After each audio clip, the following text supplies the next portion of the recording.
Hello बच्चों, चलिए प्रश्न को पढ़ते हैं। दिए गए परिवर्तन के लिए अभिकर्मकों को भरो। CH3COCl एसिटिल क्लोराइड अभिकर्मक अक्ष जब प्रयुक्त करते हैं तो बनता है CH3CHO। अभिकर्मक वायु प्रयुक्त करते हैं तो ये बनता है CH3CHOH CH2CHO। इसको एल्डोल बोलते हैं, जिसमें एल्डिहाइड और OH दोनों समूह उपस्थित है।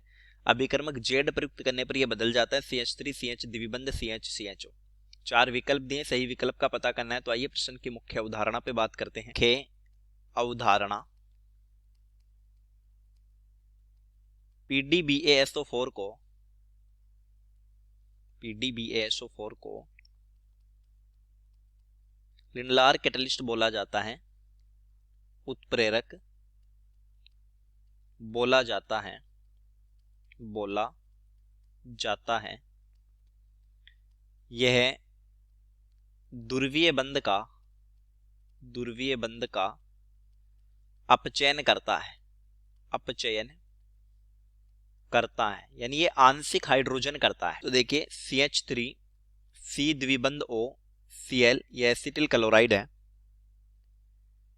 इससे बन रहा है एसिड एल्डिहाइड CH3CHO, और ये तब बनता है जब इसका आंशिक हाइड्रोजनीकरण करवाते हैं PDBaSO4 से, PDBaSO4, और ये करवाते हैं आंशिक हाइड्रोजनीकरण। तो होता है क्या है कि कार्बन और क्लोरीन के बीच का बंध टूटता है और एक हाइड्रोजन क्लोरीन के साथ और एक हाइड्रोजन जुड़ता है कार्बन के साथ।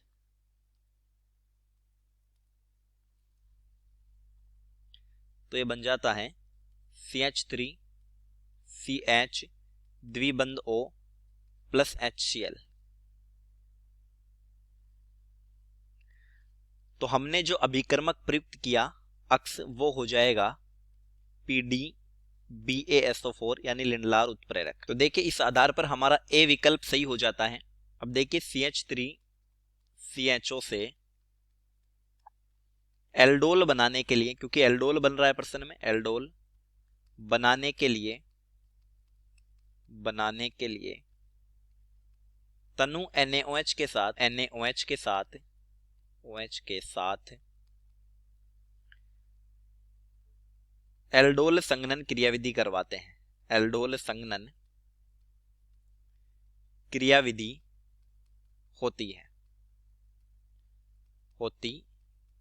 तो अब एसिटाल्डिहाइड के दो अणु काम में लिए जाएंगे, CH3CH द्विबंध O plus CH2HCHO।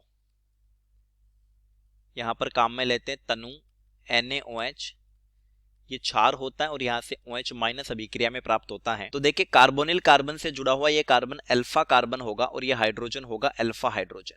Alpha hydrogen रखने वाले एल्डिहाइड एल्डोल संघनन देते हैं और ये अम्लीय प्रकृति का होगा।